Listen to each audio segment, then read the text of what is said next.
All right, so one of the most amazing things I think that I've had the privilege of learning about are these honor flights that honor veterans. And we have two people who are part of this wonderful organization who have helped so many veterans to really get to feel that love and support, I feel like, and they're joining us today. So we have Bill Snike and Sink. Thank you. Sink. Bill like Sink, Natalie, of course, and also Jacob Smith.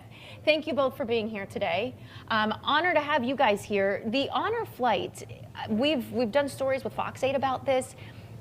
Let people know, I think a lot of even veterans don't realize they have the ability to take part in these.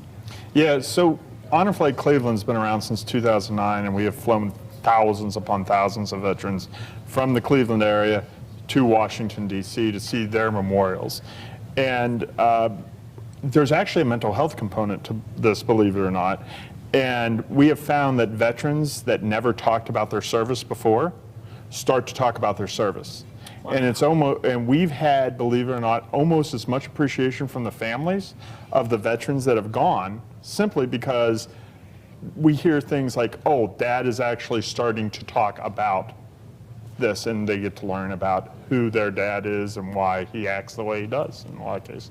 Travis, why would you say is it that that veterans don't talk beforehand, and that something like this would bring that out of them? Well, I think that there was like a negative stigma around talking about your feelings and reliving what you went through. Just people would say, just put a lid on it and call it a day. Whereas at the hospital, I was given the chance to recover with people like me, and we talked all the time, and I think that really helped my recovery. So I've met a lot of people that have been on these honor flights, a lot of the veterans that have went, and they've had a fantastic time. And you're right, they do get talking, and they get to remember and reminisce their old times. And you know, Vietnam War, I think people, when they came back, they just got released, right? There was a draft that went on, so they weren't still in service. They were just like, okay, you can go home now, war's over.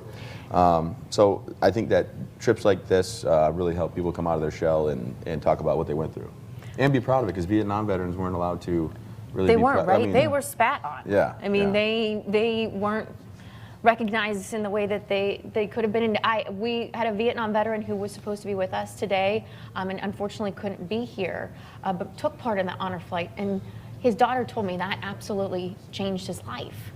So these flights go from Cleveland to DC. How often do you run them? Bill, could you get into a little bit just the logistics of it all? Well, we try to go 8 to 9 times a year. We leave here, we fly to Baltimore, Washington Airport. We take a tour bus. We're on the same tour bus all day long. We do a number of different, we hit all the memorials is what we try to do. And some of the ones you saw on the screen, at World War II, that's where we take what we call our class picture, a group picture of everybody. But as Jacob said, it's just, when I interview them, I do a lot of the photography and put it up on our Facebook. But I've had it 3 different times, the guys say exact same thing. The best thing I did was getting married, my firstborn, and honor flight. And I just get teared up when these guys say that. It's just unbelievable. It's amazing. Now, buses, now you're also going to do bus tours too? Yes, one of the things they got to be at the airport at 4 in the morning, and we don't get back till 10:30 or 11 when the plane lands. It's like almost a 24-hour for the people, the veterans that go. So I said, let's do something, and we're only up to Vietnam now. So the honor bus I came up with a couple months ago we're going to DC, not to DC, excuse me, we're going to Columbus. It's the National Veterans Memorial and Museum, which people don't realize it's right here in Ohio. And then Sean Brennan, one of our state representatives, we're going to have a tour of the State House. So this brings everybody in. Again, guys can get together, veterans and women. We have some women veterans are already signed up. We do have still space on the bus. That's November 15th. We're leaving 8 in the morning, and we'll be back by 5. So it's less of a day for the guys that can't do the all-day thing. You know, the guys that are the Vietnam guys and the Korea guys that are in their 80s. So that's what that's for.